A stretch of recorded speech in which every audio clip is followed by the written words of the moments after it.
ముఖ్యమంత్రి రేవంత్ రెడ్డి అధ్యక్షతన ఈరోజు మధ్యాహ్నం 3 గంటలకు తెలంగాణ కేబినెట్ అయితే భేటీ కానుంది. తెలంగాణ కేబినెట్లో చాలా ఇంపార్టెంట్ డెసిషన్స్ అయితే తీసుకొని ఉన్నదని చెప్పేసి మనకి ఇప్పటికే సమాచారం అవుతుంది. ప్రధానంగా సంక్షేమ పథకాలు, ఇప్పుడు అందుతున్న సంక్షేమ పథకాలకు సంబంధించి, మరో పక్కన రైతు భరోసా, ఏదైతే బంకచెర్ల ఇష్యూ ఉందో బంకచెర్ల ప్రాజెక్ట్ సంబంధించి, మరో పక్కన కాళేశ్వరం ప్రాజెక్ట్ సంబంధించి ఎలా ముందుకెళ్ళాలి, ఇప్పటికే ఎన్డీఏసీ రిపోర్ట్ సంబంధించి కాళేశ్వరం రిపోర్ట్పై ప్రభుత్వం ఎలా ముందుకెళ్ళాలి, ఇలాంటి చాలా ప్రధాన అంశాల మీద మరొక పక్కన కొద్ది నెలలుగా ఉద్యోగస్తులు చేస్తున్న కార్యాచరణకు సంబంధించి కూడా ఉద్యోగస్తులతో నిన్న ముఖ్యమంత్రి డిప్యూటీ సీఎం బట్టి విక్రమార్కతో పాటు అటు అధికారుల కమిటీతో అటు సబ్ కమిటీతో కూడా భేటీ అయిన పరిస్థితి మనకు తెలిసిందే.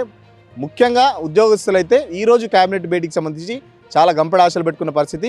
ఎందుకంటే వాళ్ళు గతంలో నుంచే కొట్లాడుతున్నారు. ఇప్పటికీ ప్రభుత్వం 5 డిఏలు అయితే పెండింగ్లో ఉంది. కనీసం 2 డిఏలన్నా ఇస్తుందన్న ఆశతోని అటు ఉద్యోగస్తులు కానీ ఉద్యోగ సంఘాలు ఉన్నాయి. బట్ ఇప్పుడున్న ఆర్థిక పరిస్థితి సంబంధించి రాష్ట్ర ప్రభుత్వం ఎలాంటి నిర్ణయం తీసుకుంటుందని చెప్పేసి ఉద్యోగ సంఘాలు కూడా టెన్షన్ అయితే పట్టుకున్న పరిస్థితి. గతంలోనే ముఖ్యమంత్రి చాలా బాహాటంగా ఉద్యోగులకు సంబంధించి మీటింగ్లో చెప్పాడు, నన్ను కోసుకొని తిన్నా పైసలు వెళ్ళవు, ఆదాయ మార్గాలు పెంచే పరిస్థితి మీరే చెప్పండి, మీ చేతిలోనే పెడతా రాష్ట్ర ఆర్థిక పరిస్థితి అని చాలా ఓపెన్గా చెప్పిన పరిస్థితి ఆ ఉద్యోగాలకు సంబంధించి. బట్ ఉద్యోగ సంఘాలు కూడా అప్పుడు మండిపడ్డాయి, మా గొంతమ్మ కోరికలు కాదు, మమ్మల్ని బదనాం చేసే ప్రయత్నం చేస్తుంది ప్రభుత్వం, మా గొంతమ్మ కోరికలు కాదు, మా ఖచ్చితంగా పని చేసిన దానికే జీతం అడుగుతున్నామని చెప్పేసి మరో పక్కన ఉద్యోగ సంఘాలు కూడా చెప్తున్న పరిస్థితి.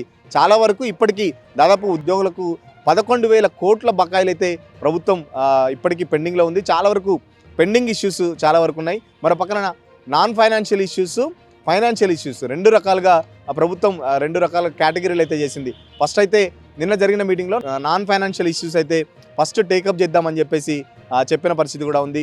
ఉద్యోగ సంఘాలు కూడా దానికి ఓకే చెప్పిన పరిస్థితి.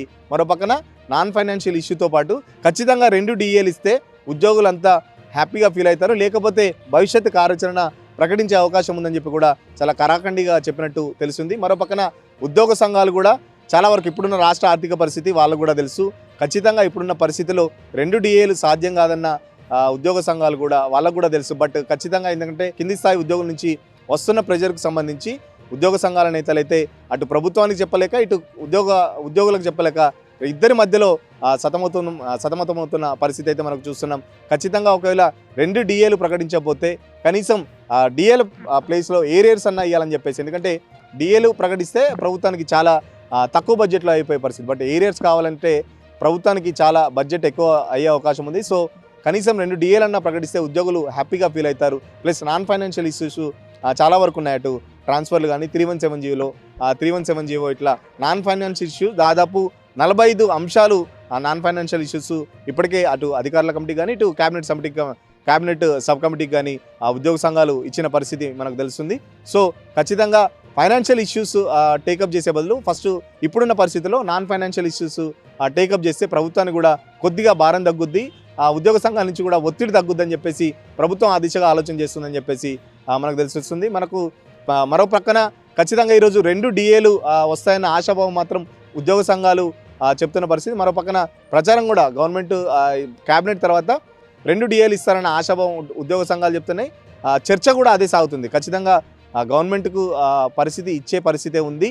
ఇవ్వకపోతే గవర్నమెంట్తో తేల్చుకోవడానికి కూడా ఉద్యోగ సంఘాలు అయితే రెడీగా ఉన్నట్టు తెలుస్తున్నాయి. ఇప్పటికీ ఒకవేళ ఈరోజు క్యాబినెట్ సబ్ కమిటీలో ఉద్యోగులకు సంబంధించి హామీలు సరిగా రాకపోతే ఉద్యోగ సంఘాలు కూడా భవిష్యత్తు కార్యాచరణ ప్రకటించి మళ్ళీ వాళ్ళు ఒక మీటింగ్ పెట్టుకొని అన్ని జేఏసీ జాయింట్ యాక్షన్ కమిటీ ఆధ్వర్యంలో మరొక పోరాటానికి కూడా సిద్ధం కావాలని చెప్పేసి ఇప్పటికే ఉద్యోగ సంఘాలు కూడా డిసైడ్ అయిన పరిస్థితి. మరో పక్కన ఇప్పుడున్న ఆర్థిక పరిస్థితి సంబంధించి గతంలోనే ముఖ్యమంత్రి చెప్పారు, నెలకు 18,500 కోట్లు మాత్రమే వస్తున్నాయి, దాంట్లో 6,500 కోట్లు వడ్డీలు, కేసీఆర్ చేసిన అప్పులకు వడ్డీలు మాత్రమే కడుతున్నాడు. మరో పక్కన 6,500 కోట్లకు సంబంధించి ఉద్యోగస్తుల జీతాలు కానీ పెన్షన్లకు సంబంధించి 6,500 కోట్లు అంటే దాదాపు 13,000 కోట్లు పోతుంటే ఇంకొక 5,000 కోట్లతోని ఇటు సంక్షేమ పథకాలు అందించలేని పరిస్థితి అని చెప్పేసి మరో పక్కన నెల దాదాపు 4 నుంచి 5,000 కోట్లు మళ్ళీ కొత్త అప్పులు చేయాల్సి వస్తుందని చెప్పేసి గతంలోనే ముఖ్యమంత్రి చెప్పిన పరిస్థితి.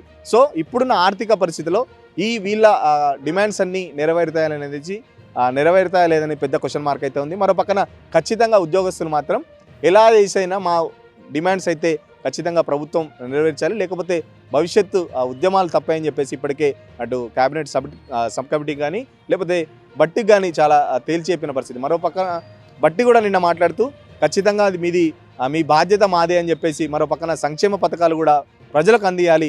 రెండింటిని బ్యాలెన్స్ చేసుకుంటూ ప్రభుత్వం పోతుందని చెప్పేసి మరో పక్కన బట్టి కూడా నిన్న వాళ్ళకి చెప్పిన పరిస్థితి. మరో పక్కన ఉద్యోగ సంఘాలు మాత్రం ఎలా స్పందిస్తాయి, ఒకవేళ క్యాబినెట్ మీటింగ్ సంబంధించి వాళ్ళకు సంబంధించిన అంశాలు కనుక రాకపోతే ఉద్యోగ సంఘాలు ఎలా స్పందిస్తాయని చెప్పేసి కూడా గవర్నమెంట్ ఇప్పటికీ ఒక అంచనాకైతే రావడం జరిగిందని తెలుస్తుంది. మరో పక్కన చాలా ఇష్యూస్ ఉన్నాయి. ఇటు బంకచెర్ల కానీ లేకపోతే కాళేశ్వరం ఎన్డీఎస్సీ రిపోర్ట్ ఇప్పటికే పీసీ ఘోష్ కమిషన్ చాలామందికి ఇప్పటికే విచారించింది. సో దానికి సంబంధించి కాళేశ్వరం సంబంధించి ఎన్డీఎస్సీ రిపోర్టు ఎలా వెళ్ళాలనేది ఇప్పటికే ముఖ్యమంత్రి కానీ చాలా వరకు మంత్రులు కాళేశ్వరం పనికిరాదు, కాళేశ్వరం ఒక పెద్ద అవినీతి ప్రాజెక్టు అదొక అని చెప్పేసి చాలా వరకు కేసీఆర్ని దీంట్లో కార్నర్ చేసే పరిస్థితి ఉంది. బట్ కాళేశ్వరం సంబంధించి ఎన్డీఎస్సీ రిపోర్ట్ తర్వాత ఎలా వెళ్తారనేది కూడా పెద్ద క్వశ్చన్ మార్క్ అయితే ఉంది. కాళేశ్వరం మీద వెళ్ళాలన్నా ఇప్పుడు దానికి బడ్జెట్ కేటాయించే పరిస్థితి లేదని చెప్పేసి ఇప్పుడున్న పరిస్థితి అయితే అర్థమవుతున్న పరిస్థితి. ప్రధానంగా అయితే మొత్తం క్యాబినెట్ సంబంధించి రాష్ట్ర ఇష్యూస్ అయితే చాలా ఉన్నాయి. ఒకవేళ క్యాబినెట్ అయితే చాలా హాట్గా నడిచే అవకాశం అయితే ఉందని చెప్పేసి 3 గంటలకు స్టార్ట్ అవుతున్న క్యాబినెట్ ఇన్ని ఇష్యూస్ మధ్యలో ఎట్లా నడుస్తుందని చెప్పేసి కూడా ఒకవేళ క్యాబినెట్ సంబంధించి ఉద్యోగస్తులకు సంబంధించి ఎలాంటి స్పష్టమైన వైఖరి రాకపోతే మాత్రం ఉద్యోగ సంఘాలు కూడా అమితుమి తెలుసుకోవడానికి గవర్నమెంట్తో సిద్ధమని చెప్పేసి మనకు తెలుస్తున్న విషయం. ఇది ఓవరాల్గా సెక్రటరీలో జరగబోతున్న క్యాబినెట్ మీటింగ్కి సంబంధించి లేటెస్ట్ అప్డేట్.